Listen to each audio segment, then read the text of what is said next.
Eh bien, bonjour à toutes, bonjour à tous. Et tout d'abord, permettez-moi de vous souhaiter la bonne année pour 2019 qui commence avec un nouveau concept. Nous allons faire des vidéos cette année où je vais traiter de différents sujets du vin, des sujets passionnants. Je vous recommande vraiment de vous abonner au Facebook d'Eurovin. N'hésitez pas, ça s'adresse à tout le monde, de l'amateur lambda au néophyte averti. Tout le monde va pouvoir trouver des informations très intéressantes dans ces vidéos et c'est un plaisir pour moi de partager des connaissances, des informations, car le vin, c'est le partage. Et ça commence tout de suite avec le premier sujet que nous allons traiter aujourd'hui. Eh bien, le sujet que j'ai choisi d'aborder aujourd'hui avec vous, c'est un petit truc et astuce, en fait une règle qui va vous permettre d'être cohérent dans le choix de vos vins pour vos dégustations et pour vos repas. Alors en fait, c'est trois règles.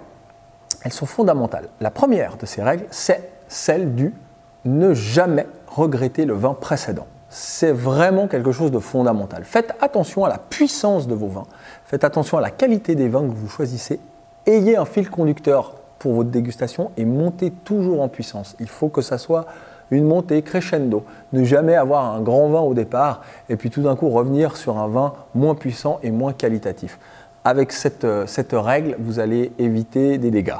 La deuxième règle, vraiment ça c'est quelque chose de catastrophique pour la dégustation, c'est celle du vin sucré à l'entrée ou avec vos apéritifs. En effet, la sucrosité assez importante contenue dans ces vins va saturer votre palais complètement et vous n'allez pas pouvoir profiter de la suite de la dégustation, de la suite des vins. Vous allez être saturé en fait. Donc, évitez ces vins à l'apéritif et utilisez-les plutôt pour les marier avec la sucrosité des desserts. Vous pouvez justement là ressortir vos clairettes de Die, Moscato d'Asti et autres fantaisies, c'est parfait. Cela me mène à la troisième des règles, et ça c'est quelque chose de fondamental et c'est une erreur récurrente.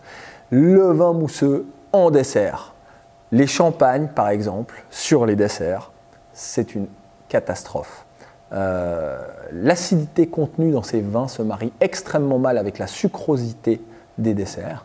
Il y a bien entendu quelques exceptions comme le champagne rosé avec la tartelette à la fraise sans sucre qui se marie à merveille, mais dans la majorité des cas, notamment celui du gâteau au chocolat avec le champagne, cela va faire ressortir toutes les amertumes et au niveau gustatif c'est une catastrophe. Utilisez les vins mousseux pour l'apéritif.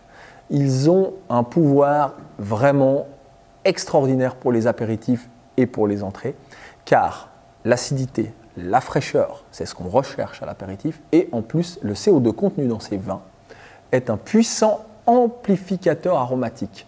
Donc ça va vous permettre de faire ressortir tous les arômes de vos petites entrées et autres, et c'est très très flatteur, et c'est vraiment le conseil que je vous donne. Sortez vos champagnes et vos mousseux à l'apéritif. Voilà, on se retrouve bientôt dans une prochaine vidéo. Merci de m'avoir suivi.